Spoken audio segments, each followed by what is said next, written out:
So let's talk about stories. How many of you are familiar with this story? Hold your hands up high. Look around the room. Star Wars came out in 1977.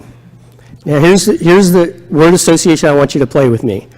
Finish the sentence or the phrase, okay? May the Force be with you.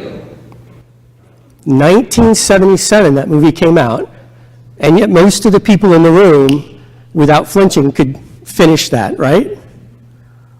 The people that make these movies understand what makes a good story. There's a reason you can remember something that's 30 or 40 years old.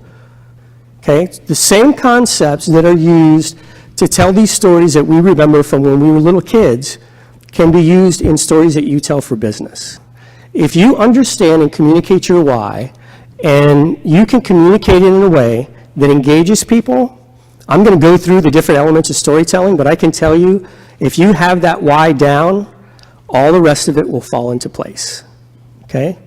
That why makes people invest themselves in your story. Any Dexter fans in here?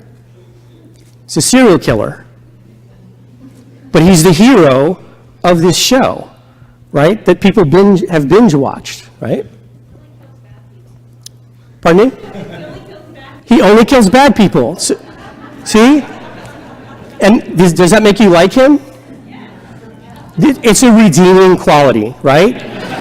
If you have a project and you're presenting it to people who are just looking at the dollars and the cents and possibly the negatives of it, if you can find that little thing that makes them think, but gosh, it'll make our processes so much better, it'll make us so much more efficient, right? If they fall in love with that, that carries you a long way. It cures a lot of ills. So Gordon will do unto others as you would have them do unto you, right? Okay. So the platinum rule says, forget that. Because I may not want done unto me as you want done unto you. I'll give you an example. I have an accounting degree. I'm very numbers oriented. I'm very detail oriented. So if someone asks me a question to someone who's not a finance or accounting person, they might perceive me as throwing up information on them. I just naturally give a lot of information because I like a lot of information. Everyone is not the same. And in order for you to give your audience that story the way they want to receive it and not just the way you want to give it to them, you need to understand that audience, right?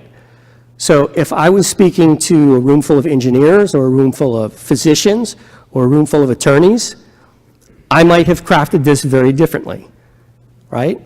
So the way you're presenting something may be very different depending on if you're presenting to your CFO, the board of directors, another department head, or how about this one, a non-finance person. How many of you deal with non-finance people on a somewhat regular basis? Look around the room. Hold your hands up, please. Okay, so we need to start thinking about how do they want it? Because they don't speak finance speak. Some of them don't know what in the world EBITDA is, do they? We can ask ourselves some questions, and then if we have to, ask them questions. So that's the number one way to find out about your audience. Thank you.